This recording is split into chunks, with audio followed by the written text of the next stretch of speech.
Bonjour tout le monde, aujourd'hui on va pas parler de votre projet, on va parler de vous.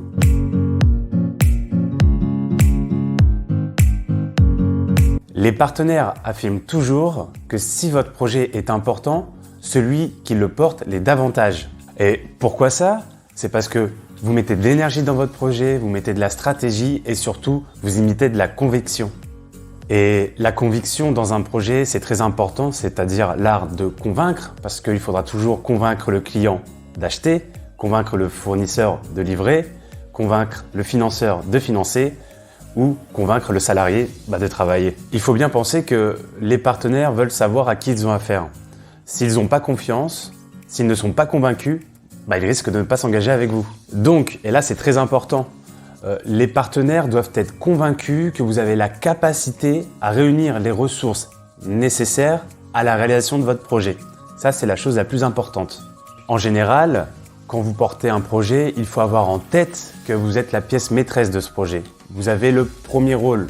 Et ça, il faut vraiment en avoir conscience, c'est important. Donc moi, je vous invite à faire un petit exercice d'introspection, c'est-à-dire analyser ses sentiments, ses motivations, par et pour soi-même. Parce que c'est vrai que on se vend mieux quand on se connaît bien.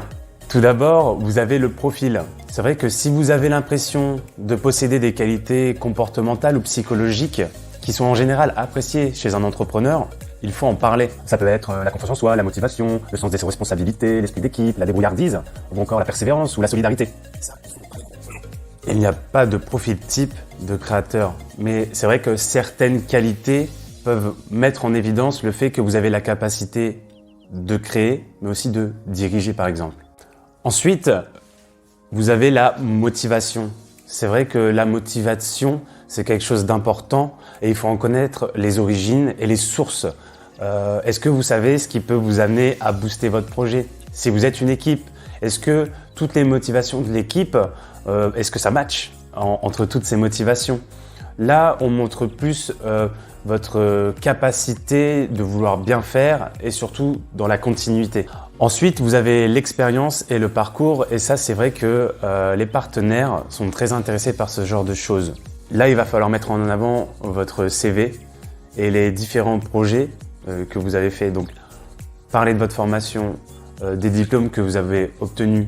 Si tel diplôme peut vous permettre et mettre en évidence le fait que vous avez la capacité d'entreprendre. Toutes ces petites choses-là, il faut les mettre en valeur.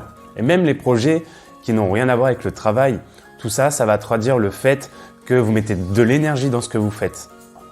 Ensuite, vous avez l'entourage familial, amical et les relations professionnelles. Et ça nous permet d'identifier vos soutiens. Votre réseau personnel est aussi vu comme une possible aide supplémentaire dans les conseils et dans le réseau plus vaste. Par exemple, si vous allez voir une banque pour vous faire financer, dans le business model, il faut voir apparaître que par exemple, vous avez été accompagné par une structure qui accompagne les entrepreneurs. Ça, c'est un vrai plus, il faut en parler. L'engagement dans l'entrepreneuriat, je sais plus ce que j'allais dire. L'engagement dans l'entrepreneuriat combine à la fois le personnel et le professionnel. Et vous allez voir que peut-être, avec les différents partenaires, certains d'entre eux vont vous poser des questions qui vous sont peut-être plus intimes. Parce que c'est vrai qu'en fait, un porteur de projet, il vient avec son histoire, avec ses valeurs, ses convictions, ses difficultés qu'il a rencontrées dans la vie. Et donc voilà, certains partenaires vont essayer d'aller chercher ces informations-là. Donc au final, cette petite vidéo, c'est juste pour vous dire que derrière votre projet, vous êtes là, vous êtes une pièce maîtresse, il faut en avoir conscience. Et qu'avant même de penser projet, penser business, déjà connaissez-vous, vous. Et ensuite, grâce à ça, vous allez pouvoir délivrer votre valeur, fabriquer votre offre, et ensuite identifier ces partenaires qui, à un moment ou à un autre, vont chercher toutes les informations que je viens de vous donner. Allez, ciao l'équipe!